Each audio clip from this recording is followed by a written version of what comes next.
Hello बच्चों, let's read the question. Question कहता है first three nearest neighbour distances for a simple cubic lattice are respectively edge length of the unit cell is a root 2 a root 3 a root 3 a root 2 a root 2 a 2 a root 3 a 2a, right. तो अगर इस question में हम बात करते हैं तो जो हमारा की कॉन्सेप्ट हो जाएगा that is going to be the primitive unit cell, या आप कह सकते हो सिंपल क्यूबिक लैटिस की हम यहाँ पे बात करने वाले हैं।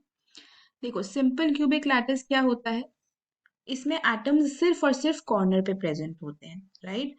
तो अगर हम यहाँ पे एक क्यूबिक लैटिस कंसिडर, एक क्यूबिक यूनिट सेल कंसिडर करें कुछ इस तरीके से, right, something like this. If we consider, इसको हम ड्रॉ कर सकते हैं प्रॉपर्ली, ठीक है। कुछ ये हो गया आपका, then this, considering this is a cube, this is not a perfect cube though, but we will consider this as a cube, something like this, right? This is a cube। अब इसमें क्या है, आपके जो एटम्स हैं they are present at the corners, right, क्योंकि ये क्या है, एक सिंपल क्यूबिक लैटिस है जिसमें एटम्स सिर्फ और सिर्फ कॉर्नर्स पे प्रेजेंट होते हैं, राइट। सिर्फ और सिर्फ कॉर्नर्स पे प्रेजेंट होते हैं, तो 8 कॉर्नर्स हैं, 8 कॉर्नर्स पे एटम्स आपके प्रेजेंट है।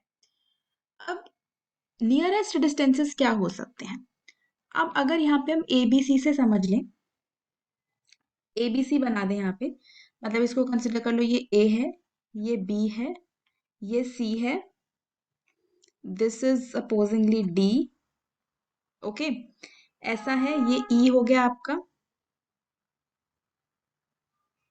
ये एफ हो गया, इस तरीके से हमने कंसिडर किया, ठीक है। अब देखो क्या है, नियरेस्ट डिस्टेंस कौन कौन से तीन हो सकते हैं। एक तो सबसे पहला नियरेस्ट डिस्टेंस हो सकता है कि एक एटम के साथ वाले, बिल्कुल बाजू में, बिल्कुल एडजेसेंट जो एटम है वो उसका एक पहला नियरेस्ट डिस्टेंस हुआ, यानी कि एज लेंथ ए वाला। तो पहला तो हुआ एज लेंथ ए वाला।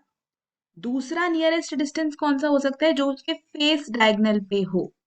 दूसरा हो सकता है फेस डायगोनल पे जो एटम प्रेजेंट हो, फेस डायगोनल का डिस्टेंस होता है √2a, ठीक है। ये कैसे आता है, अगर आप इसको निकालना सीखो तो कैसे आएगा, ये आपकी एज लेंथ ए है, ये भी आपकी एज लेंथ ए है, अब आपको ये 2 निकालना है, ठीक है। तो ये कैसे निकलेगा, यानी कि ए सी कैसे निकलेगा, पाइथागोरस थ्योरम लगाएंगे, A C square is equal to A B का स्क्वायर प्लस बी सी का स्क्वायर, मतलब A square plus A square, 2a square हो गया, तो ए सी यहाँ से क्या आ जाएगा, √2a।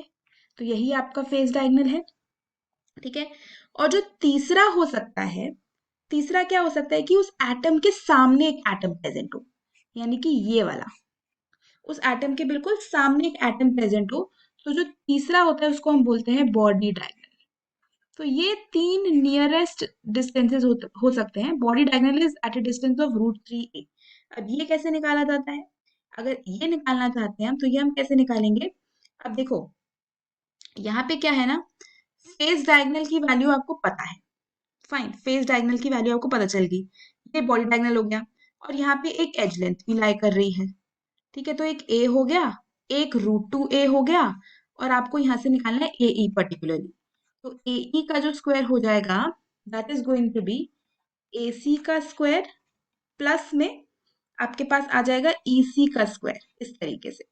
तो ये आ जाएगा ए स्क्वायर प्लस √2a का स्क्वायर।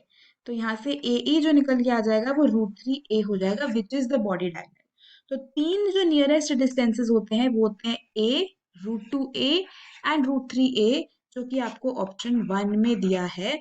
तो अगर इस क्वेश्चन में हम बात करते हैं अबाउट द फाइनल आंसर, तो वो हो जाएगा ऑप्शन 1।